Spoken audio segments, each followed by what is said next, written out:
further developments in this drama of the PG&E bankruptcy. Tell us what's happened, David.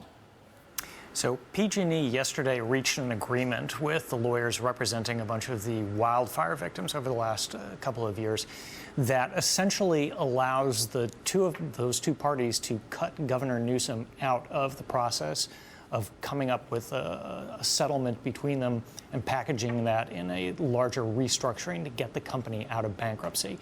They had an agreement in their provision of their agreement that Newsome had to sign off on whatever they came up with.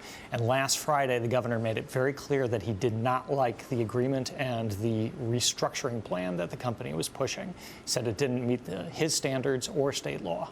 Well, that's what I wanted to focus on, David, because, okay, the agreement might have said we have to have Gavin Newsom to sign off, but there is state law, and if he's right that it violates state law, it doesn't matter what the agreement says. They're not going to be able to go forward with it.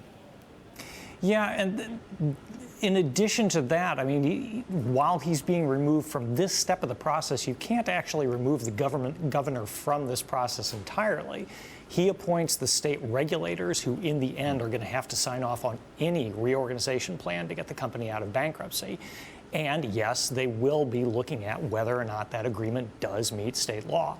So essentially what's going on here is the company and the lawyers representing those wildfire victims are buying themselves more time to talk with the governor's office, talk with other stakeholders, and fine-tune the proposal that they've got, hoping that they can come up with something that everyone can agree on.